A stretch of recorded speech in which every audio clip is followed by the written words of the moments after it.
ฟาดตื่นเฮาปุ่นเสียงโพยเถิกปุ่นพี่น้องแล่นขึ้นไปเถิกปุ่นเฮายามล้างนี่แหละเฮาจังสิไปดอกเกียกเบิ่ง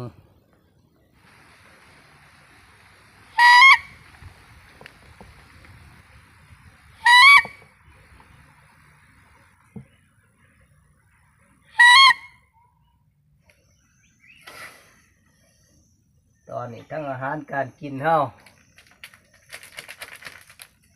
จานข้าวใส่กาแฟนี่ละพี่น้องสบายดีพี่ๆน้องๆเฮาทุกคนมื้อนี้ตั้งในพานเฮาสิพาพี่ๆน้องๆเฮา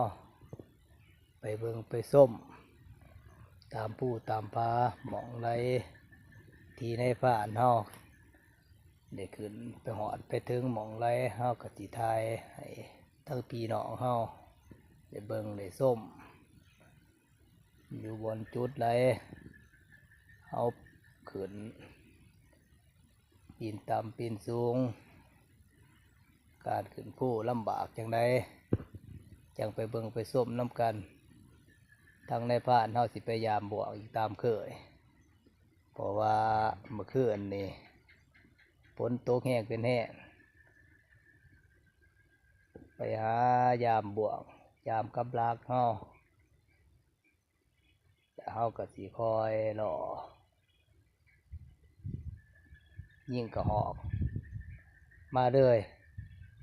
เฮาคิดว่าสิไปกลับมาตรงมื้อนี้เพราะว่ามันขึ้นฟ้าขึ้นฝนตกขึ้นนี่ปัญหากระหอกมันถือกันกระหอกอ้อพอเฮาไหลลักยิ่งจังมาโดดน้ำกันทั้งพี่ๆน้องๆเฮา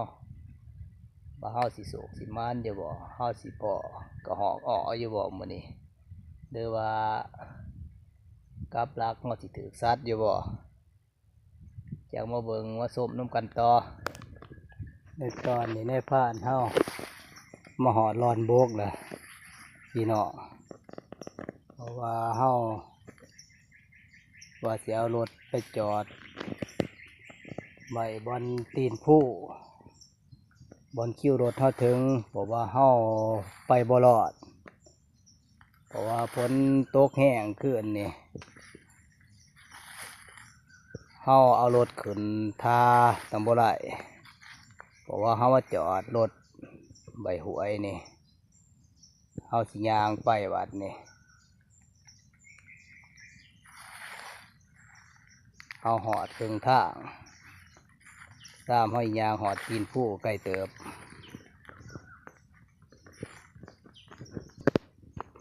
ว่าทางขีดตมเฮาเหนียวลายมันเปื่อนฝนโตขึ้นแห้งพี่เด็กเฮาเอารถขึ้นทานี่ตำบ่ได้เพราะว่าในพานเฮามาผู้เดียวมันดมแต่ว่าเฮาได้มาจอดใบอยู่หวย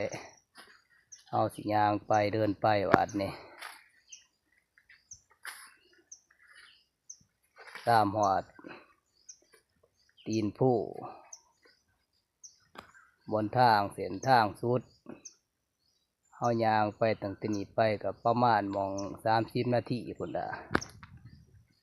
เฮาจังสิขึ้นผู้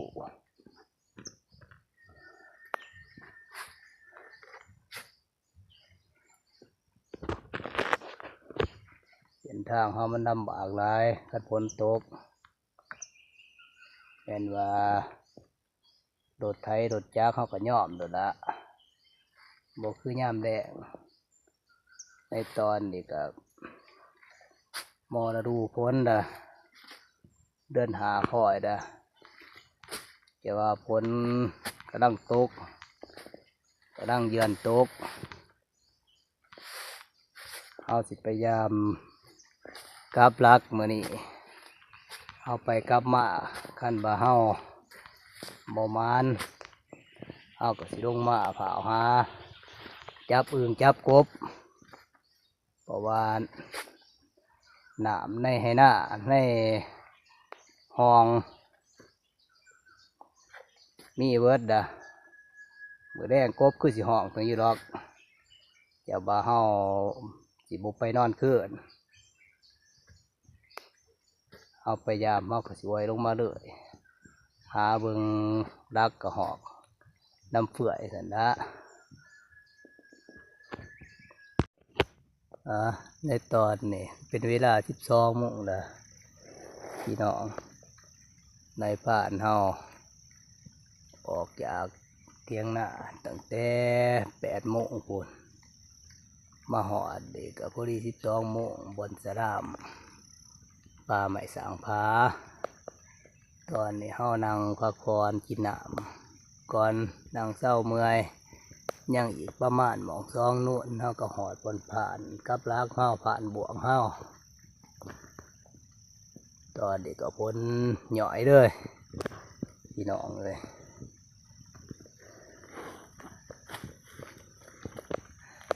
สนามป่าไม้สางพาเฮา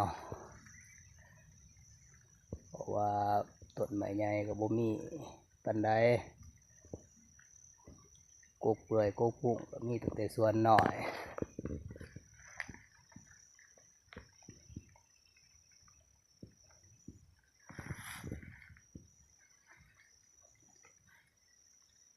นี่เขียวๆงามๆนี่ก็ไม้ประดุงเฮาเพราะว่ามันกำลังใหญ่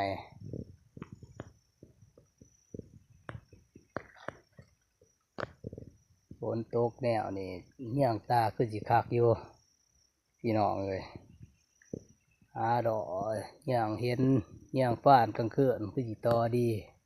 เพราะว่าฝนตกใหม่กำลังตกในเมื่อคืนนี่สัตว์คือสิออกดีนะอยู่ดอกสัตว์สาว่าสิ่ง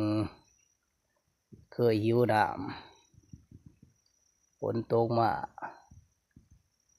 อาจสิซึนเพราะว่าเคยหิวน้ำมีอ้อยเจาะอ้อยแจะน้ำหองสัตว์ก็สิกินได้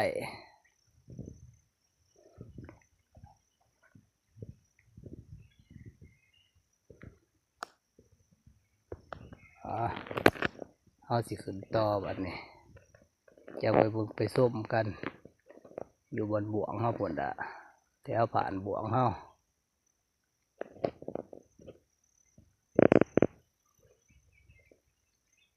ทางขึ้นเฮาพี่น้องเพราะว่าคอยขึ้นเลยเพราะว่าในผ่านตัวนี้มันโบเป็นผามีตั้งแต่ผาเดียวบนสุดพุ่นทางขึ้นเฮาบนสิหอดแน่ผ่านบ่วงเฮาพุ่นละเป็นผาหนึ่งกลายเป็นโน่นเลยในตอนนี้เป็นเวลาบ่ายโมงแล้วพี่น้องเฮายามบ่วงมาอันนี้ก็จนสิได้อะไรยังลังหนึ่งอยู่พูนอยู่รุมพูนบนที่ในผ่านเฮาอยู่นี่บนกิวทั้งกลางมานทั้งคำใหญ่เพราะว่าทั้งนั้นก็คำใหญ่เป็นผู้บโลกทั้งนี้ก็ทั้งกลางมานเพราะว่าทั้งหน่วยผู้มาจอดกันอยู่กิวนี่ฝั่งเบื้องซ้ายคือทั้งผู้ลูกฝั่งเบื้องขวานี่คือทั้งผู้กลางมานเฮา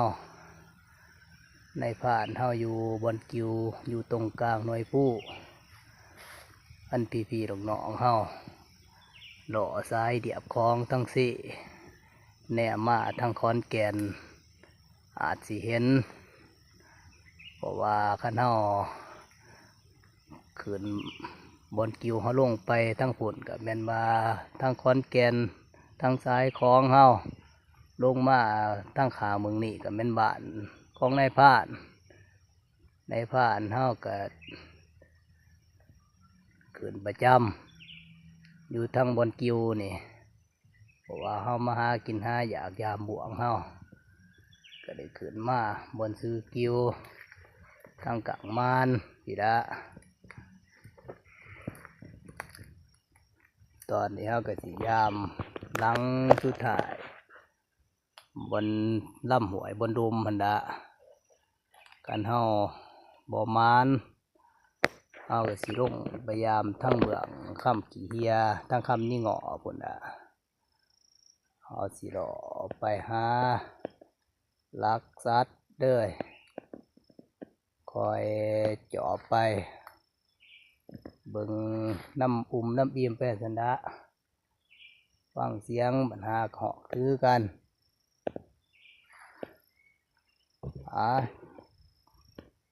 ยังไปดุนกันต่อพี่ๆน้องๆเฮาว่าเฮายามในโมมทั้งปลาไหลทั้งซื้อกิวนี่เฮาก็ยามมาไก่สิเวิร์ดแต่ละยังล้างเดียวหันดะแต่แม่นบาจุดนี่แม่นบาขั้นเฮายามล้างหนึ่งแดวสายรุมกับแม่นบาเบิร์ดในบนจุดปลาไหลบนกิวยังแต่จุดพุ่นดะทั้งเบื้องคำขี้เฮียทั้งคำนี่เงาะเฮาพุ่นดะเฮาบ่ทันมานยังตอนนี้เพราะว่าเฮาขึ้นมานี่ข้าวเพี้ยนกับบ่ทันได้กินเด้อเพราะว่าอากาศเฮา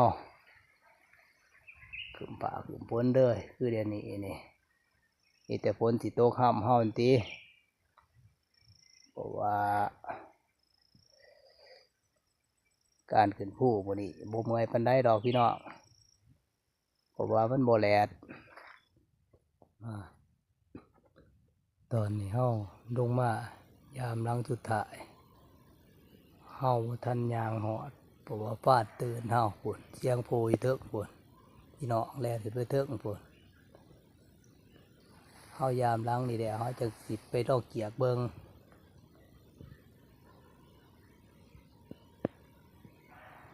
ปวดเสียงห้องอีเถิกพุ่นพี่น้อง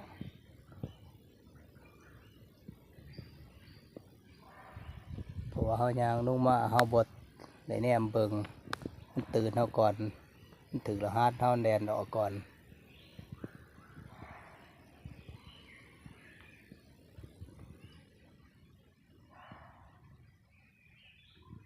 เสียงห้องก็บ่ไกลพี่น้องมันแดนไปห้องอีเถิกนี่ใกล้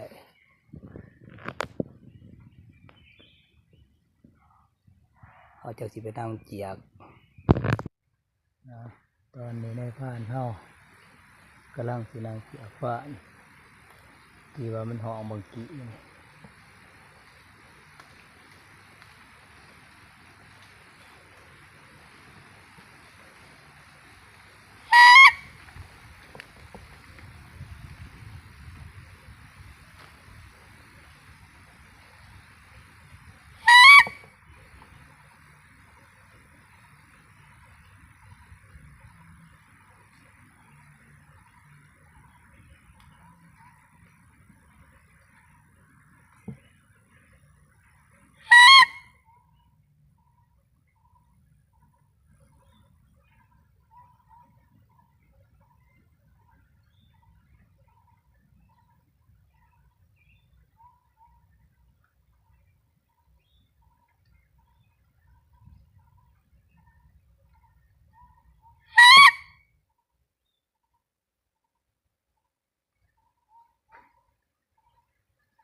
ก็จะเสียงยามอยู่พี่น้อง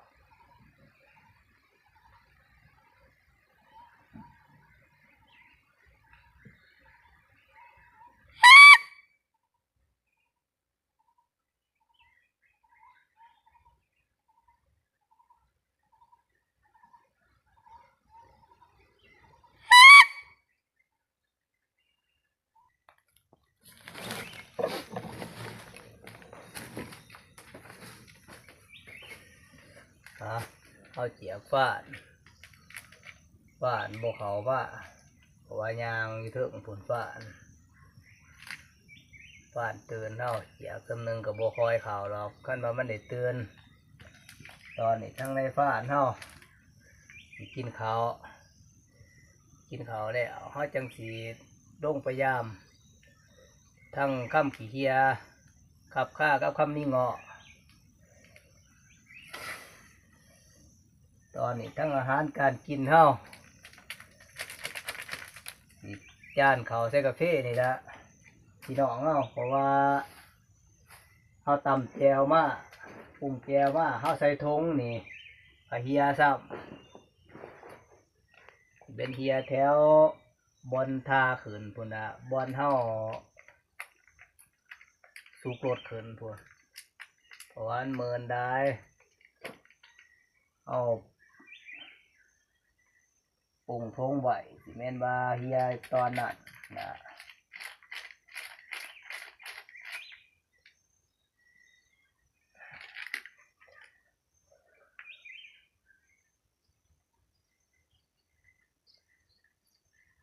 เอาลงมากหอดทำนะในตอนนี้บ่หา3 โมงนะ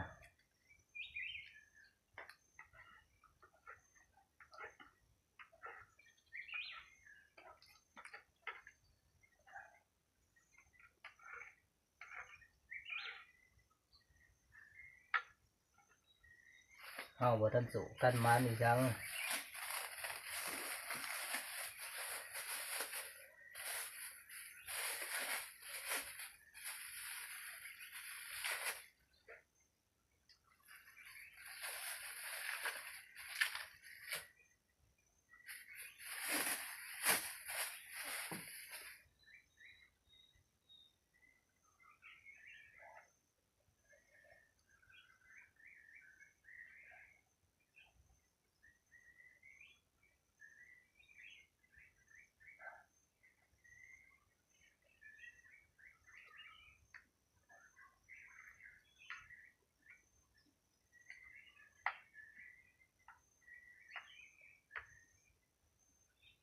พี่น้อง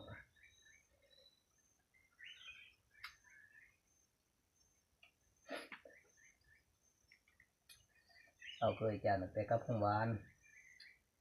นี่ได้มาจานกับกาแฟว่าเด้จะได้เพราะว่าแจวเฮาก็เฮีย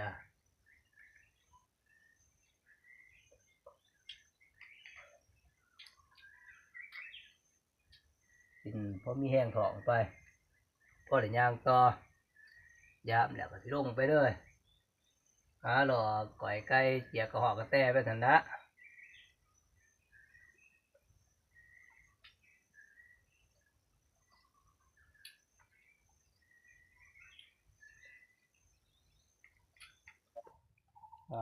ในตอนนี้ในผ่านเฮาก็ลงมาหอดบนผ่านบวงเฮาทั้งเบืองคำขี้เฮียต่อกับคำนิ่งเหาะบวงเฮา7 หลังเฮายามมานี่ก็6 หลังล่ะหลังที่7นี่เฮามายามหลังสุดท้ายเพราะว่าเฮาห่าง7 หลังอยู่ทั้งเบืองนี่เฮาเลยยามตั้งแต่5 หลังที่ว่า2 หลังนี่จักไผเอาไปพี่น้องเขาเอาซ้ายไปถึงเขาจะเอาซ้ายเข้าไปเฮาก็บ่เว้าให้เขาหรอกมีแต่เฮาไปหาสื่อมาหางไม้กันบ่เข้าไปก็เรื่องของเขาตอนนี้ทั้งในผ่านเฮาสิลงไปดุมพุ่นละแถวบอนดินเพียงพุ่นทางเบื้องเฮาจอดรถพุ่นละเฮาสิรอไปหารถเฮาเลยบอกว่าเฮาสิรอเจียกแถวซ้ายนั่นเพราะว่านี่คำเติบละพี่ๆน้องๆเฮาบ่ทันได้อีสังเอามายามบ่วงเฮาบ่มานก็ถึงช่วยซ้ำบ่วงเฮาก็เสียเอาจังไปรุ่นกันต่อทางเฮาเลยลงมาว่านี่ก็จนคำจนเมื่อเฮาก็เลยหล่อย่างตาลงมาเลยว่านี่พอดีก็ไฟเบิดเฮาบ่ไหลยังตอนเสาร์ก็พอดีในฟาดมาหาหล่อเหยียกนกจูบนกเฮากำลังไหลตัวหนึ่งยังเขาไปอ้อมกันพี่ดอกเนาะ ไปเบิ่งตกซื้ออะไรเอาเจียกนุกมา3-4 ตัวเอาจัดไป1 บาทตกซื้ออะไร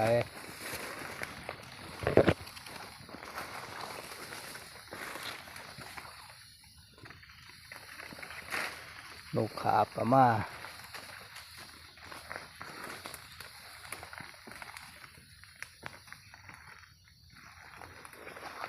จะตกลงอูบโลบนตกโอ้หกที่ดึกตอนนี้เขายังหลอกหาอยู่ยังเห็นเด้อพี่น้อง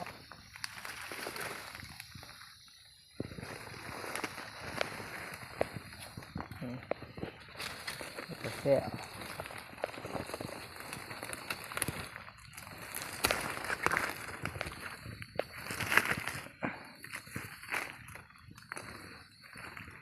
โต๊ะบางหนึ่งเนี่ยหมดที่ตอมไว้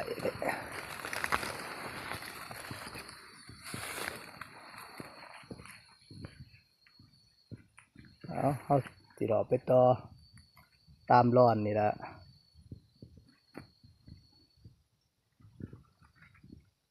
ต้องเกี่ยวเบื้องอีกจัก2-3 หม่องเขาจังสีออกมาเที่ยงเข้า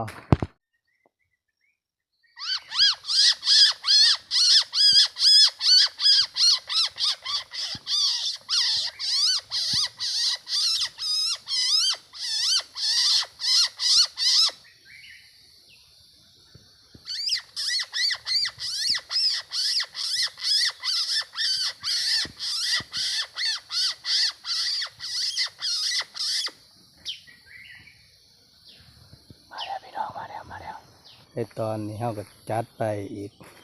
1 บาทพี่น้องโต๊ะวางผมเอาไปเบิ่งไกลๆกันเบิ่งเราจะถือมองไรพี่น้องเที่ยวกันอีกถือปีก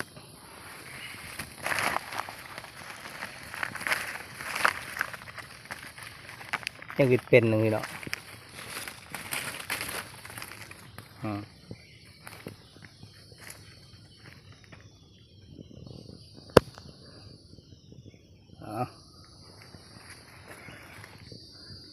เขาจะไปเดี่ยงกันวันบ่ตาย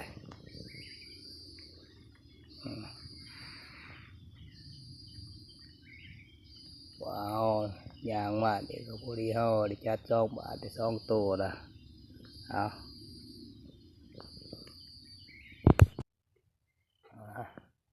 ในฟ้านเขายามบวกหมู่บ้านเนี่ยเขาบ่ถือยังเขาบ่ไหลยังจนคำจนเมื่อคำมาเอาหล่ออย่างว่าจิตใจตาคักๆเพราะว่าฝนตกใหม่สัตว์ไฟเฮาเวิร์ดสับก็เลยบริเงี้ยงสับเมื่อคืนนี่เฮาก็เลยงุ่มเหมือนมาหารถเด้อไอ้แน่ตั้งแต่นี่ก็ไฟแสงเฮามาหอดเถียงตั้งแต่เมื่อคืนพอดีตอนเสาร์เฮาไปหาหล่อเจียกนกเบิงแกเล่นหิวหลายเพราะว่าหมู่ว่าดิตอนเพี้ยนกับจานเขาก็กาแฟล่ะไอ้แน่ตั้งแต่โศกชบเจือเฮาไปเจียกนกเฮาไหลนก2 ตัวนี่พี่น้องก็เลยปนตอนเสาร์นี่สำหรับมื้อนี้ทั้งในผ่านเฮาอยากลาพี่น้องไปก่อนมื้อหน้าจังไปรุ่นกันต่ออีก